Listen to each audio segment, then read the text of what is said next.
Magandang araw po sa inyong lahat ha.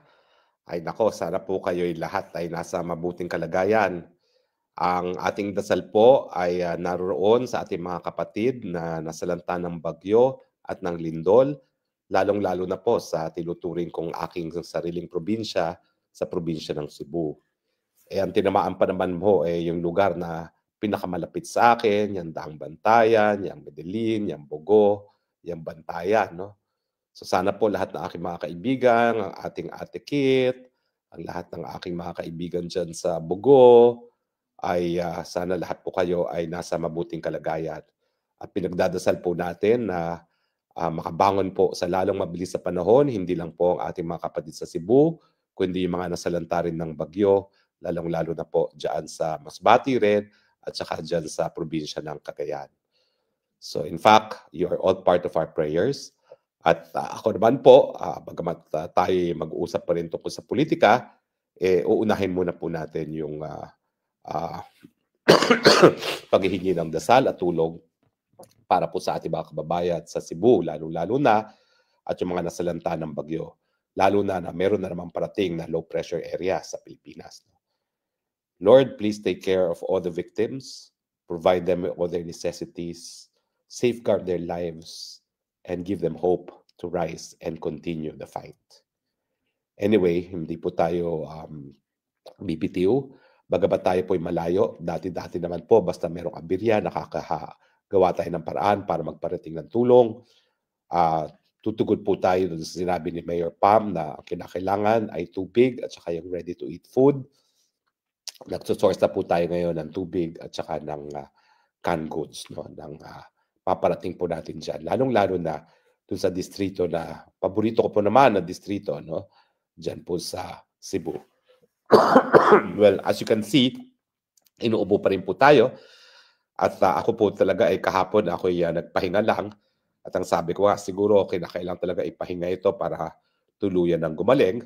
And hopefully po gagaling na tayo kasi natapos ko na isang regimen na antibiotics, nandyan pa rin po. Pero mabuti naman po walang bacterial infection yung aking ubo, no? At nagpadala na po ako sa aking misis ng aking nebulizer dahil mukhang kinakailangan ko talaga ng nebulizer. Kami mga hikain minsan hindi sapat ng puff lang yung gano'n, no? Kinakailangan talaga na nag-nebulize. Ako bata pa ako nag-nebulize. Come to think of it, first time na hindi ko kasama nebulizer ko dito sa Netherlands. At mabuti na lang, dinala na aking isang kaibigan yung aking nebulizer. No? Anyway, ang pag-usapan po natin ngayon, bakit ba kinakailangan ang panawagan ay Marcos resign?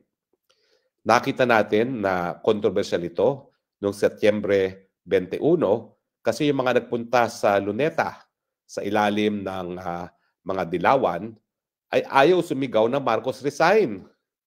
Sila'y sumisigaw na itigil ang korupsyon, isalba ang Pilipinas laban sa mga korap, pero ayaw nilang sumigaw na Marcos resign.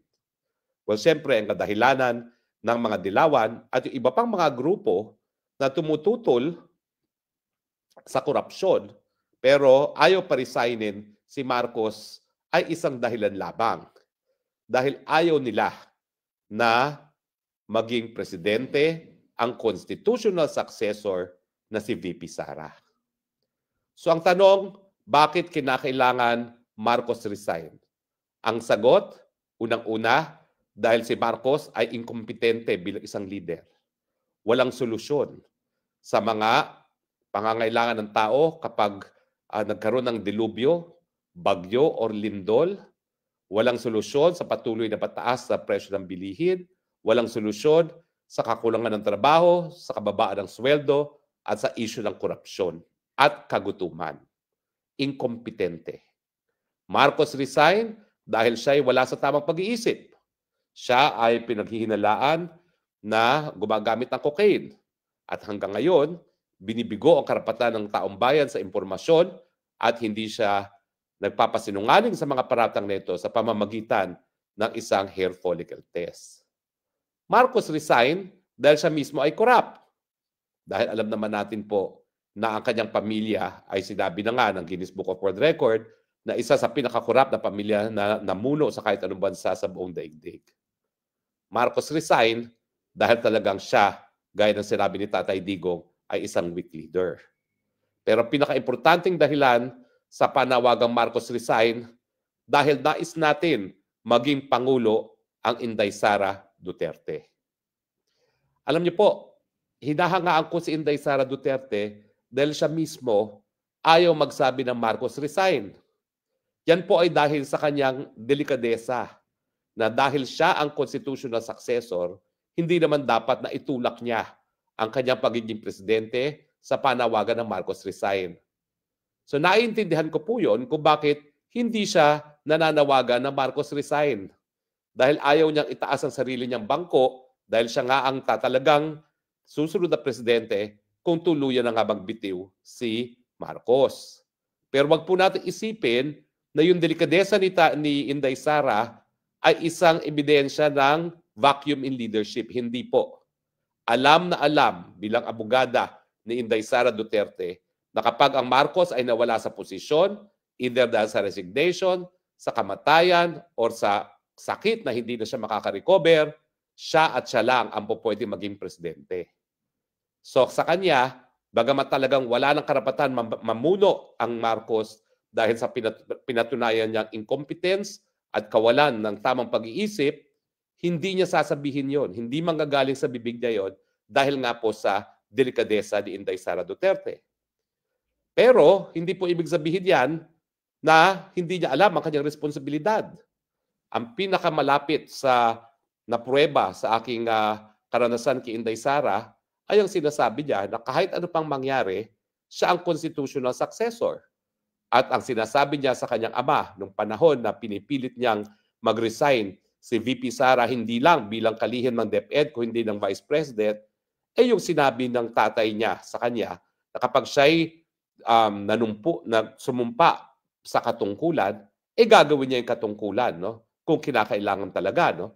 At ang sabi nga niya, nung tinatanggihan niya yung sinasabi ng tatay niya na mag-resign din siya as a VP, hinalala ko ng taong bayan para maging kapalit ng presidente. Kung mawala ang presidente, kinakailangan igalang ko yung tiwala ng taong bayan ibinigay sa akin.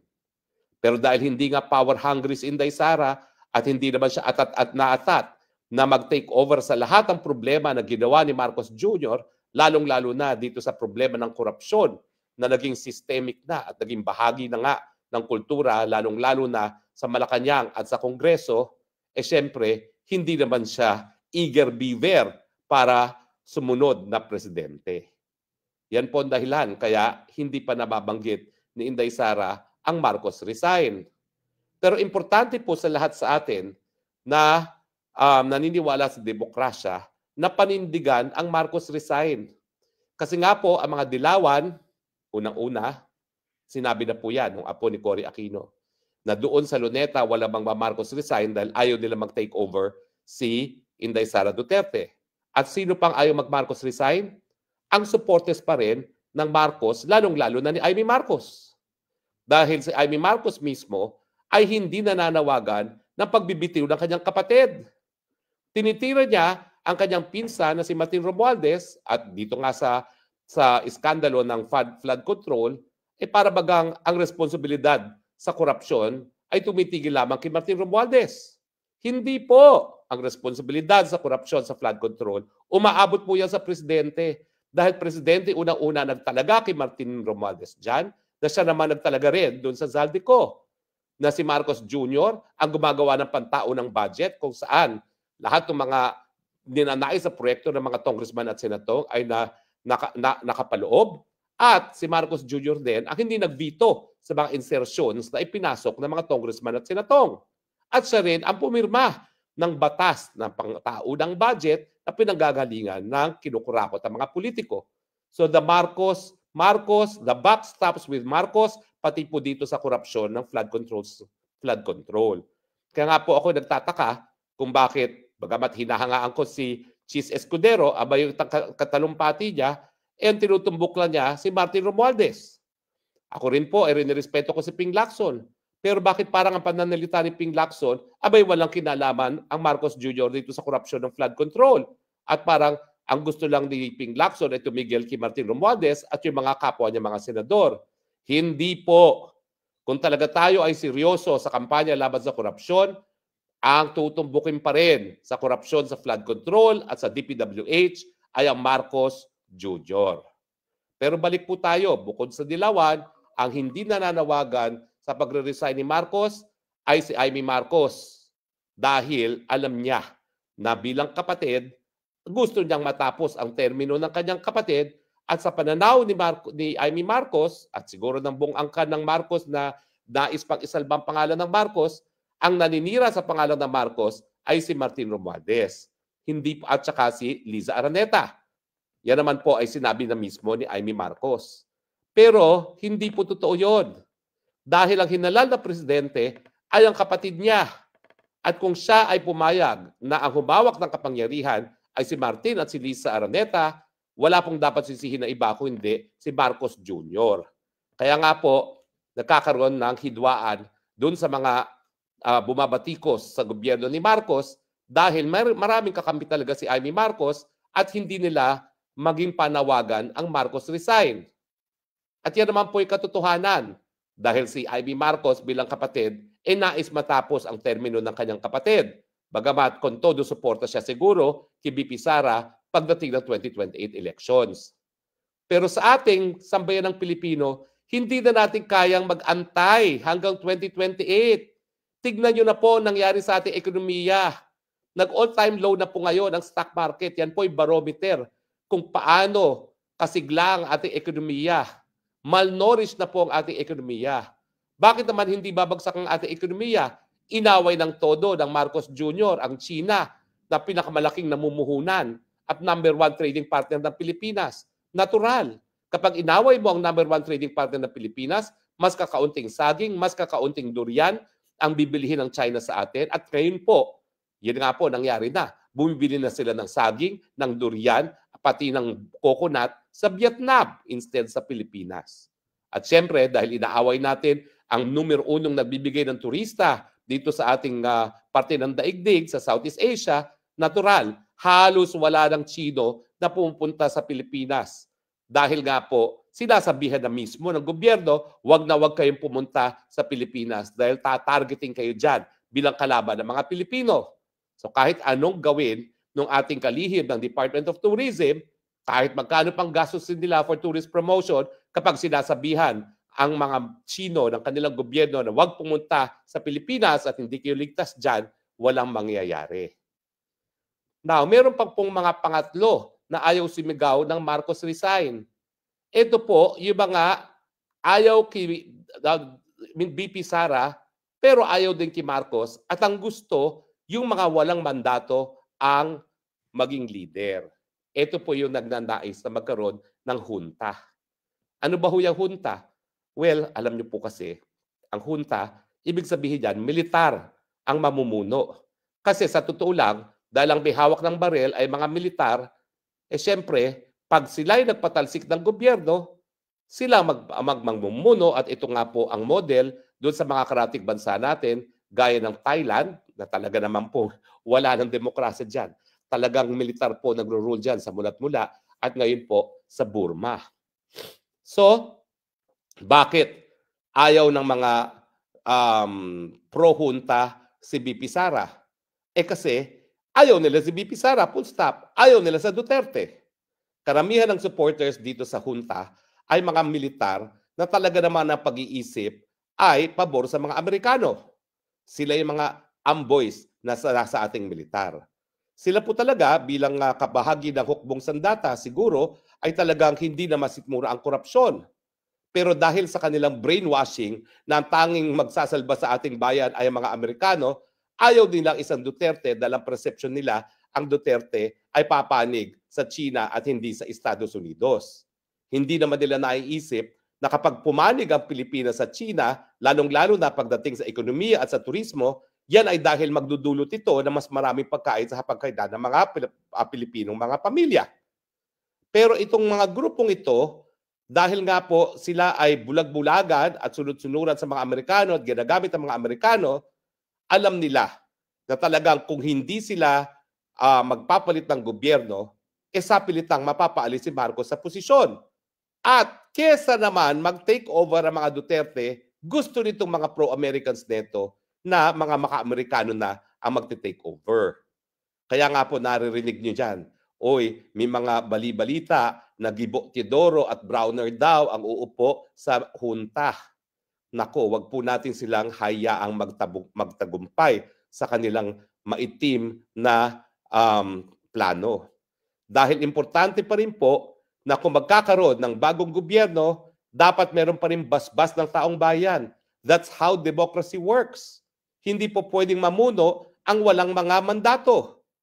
Kaya nga po ako, miski ako ay nahalal na nung minsan, rinirespeto ko rin po ang mga taong ina-appoint ng presidente kasi after all, ang mga appointee sa presidente ay beneficiary ng mandato ng taong bayan. At sa demokrasya, ang importante, yung mandato na nanggaling sa taong bayan na ikaw ay po pwedeng mamuno. So makikita natin po malinaw. 3 puwersa po ang tututol sa Marcos resign. Siguro 4.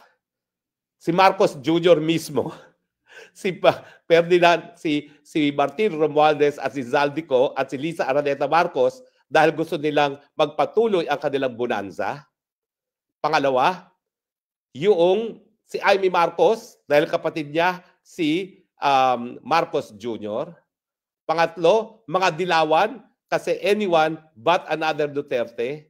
Pang-apat, yung mga nais mamuno na walang kakayahang manalo pero suportado ng mga dayuhan na hindi rin katanggap-tanggap sa kanila ang Duterte, lalong-lalo na yung mga maka-Amerikano.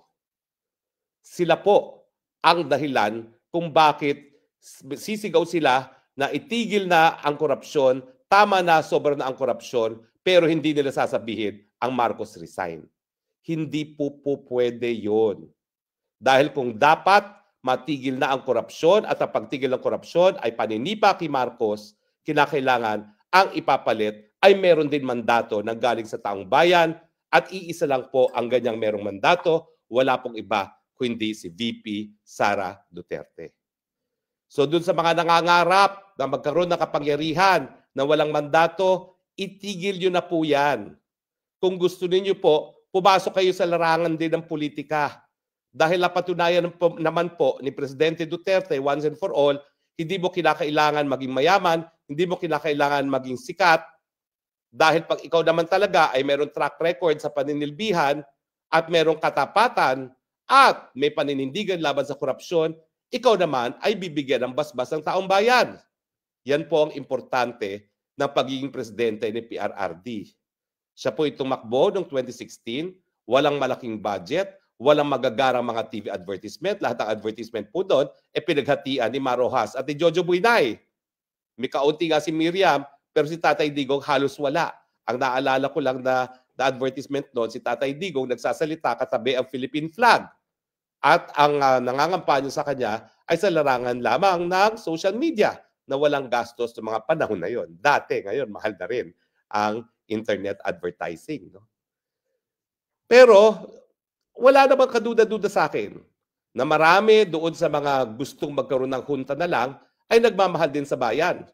At ang iniisip nga nila, hindi na po pwedeng ipaabaya ang pagbabago, ang tunay na pagbabago sa mga politiko dahil nga sa ating karanasan na talaga namang napakawawalang yan na ating mga politiko. Pero hindi pa rin po pwede na pagnanais lang na magsilbi at pagmamahal sa bayan. Sa demokrasya, hindi po yan naging demokrasya kung walang basbas ng taong bayan. Kaya aking panawagan, doon sa mga nagnanais sa tunay ng pagbabago, wag na po kayo mag-isip ng hunta-hunta. Bigyan naman po natin ng pagkakataon ang Inday Sara Duterte dahil nakita nyo naman po na sa 3 taon na siya naging presidente, pinukul na, binato na, inapina, nakatayo pa rin, wala pa rin dungis. At bagamat pilit na binabato ng putik, wala naman pong putik na tumatama sa kanya. Dahil hanggang ngayon, wala naman pong makakaprueba na kahit anong korupsyon laban kay VP Sara. Hayaan na po natin na nagdesisyon ang 32 million na siya ang dapat sumunod na presidente pag mawala na ang Marcos Jr. na kinasusuklaman na nating lahat. Mga dilawan, please lang. Kapag kayo ay nagnais na tanggalin si Marcos at hindi mag-take over si Inday Sara, ibabasura nyo ang 1987 Constitution na naging legacy ni Cory Aquino sa mamamayang Pilipino. Bakit nyo gagawin yon? Ang tanging pamamaraan para wag makaupo si Inday Sara bilang successful kung mawala si Marcos, kung babaliwalain ang 87 Constitution. Payag ba kayo? Naging kontribusyon ni Tita Cory sa atin, ang ating 87 Constitution, ay mapapawalang bisa? Ikaw, Mr. D, na apo mismo ni Tita Cory, kung masusunod ang gusto mo na mawawala si Marcos at hindi magte-take over si Inday Sara Duterte, ang tanging pamamaraan dyan ay kung babaliwalain ang Cory Aquino Constitution. Gusto mo ba yan? Pinatay na nga ang lolo mo ng mga Marcoses. Tapos ngayon, dahil sa kagustuhan mo na mawala ang mga Marcoses at ayaw mo sa mga Duterte, mababaliwala rin yung number 1 na kontribusyon ni Cory Aquino, yung demokrasya natin sa pamamagitan ng 87 Constitution. Kung kayong mga dilawan ay talagang tunay na nagmamahal kay Cory Aquino at binibigyan ng importansya ang demokrasya, maninindigan po kayo in support of the Constitution na ipinaglaban ni Cory Aquino laban nga dun sa diktador na Marcos Sr. I hope we have become very clear on this matter. Kung talagang kayo ay nagsusuporta sa demokrasya, kung talagang kayo ay sumusuporta sa mga naging sakripisyo ni Ninoy Aquino at ni Cory Aquino, hindi nyo babaliwalain ang 1987 Constitution at re-respetuhin ang probisyon na kapag nag-resign o nawala na si Marcos sa pwesto, ang dapat na pumalit. Wala nang iba kung hindi ang VP Sara Duterte. And Philippines, let's do it now dahil 2028 is too late. Nakikita na po natin yan sa ekonomiya, nakikita na po natin yan sa ating pangtaonang budget. Wala na po tayong kinabukasan sa 2028 kung aantayin pa natin ang 2028 bago mapalitan ang presidente na walang ideya kung paano maging presidente. Maraming salamat po sa inyong patuloy na pagtangkilik, ha? Ito po inyong spokes ng bayan, Harry Roque, nagsasabi, I love you, Philippines. You're the only country that I have. You're the only country that I will love. God bless the Philippines. Let's defend the Constitution. Let's allow VP Sara to take over from the incompetent, corrupt, and clueless Marcos Jr. Maraming salamat po.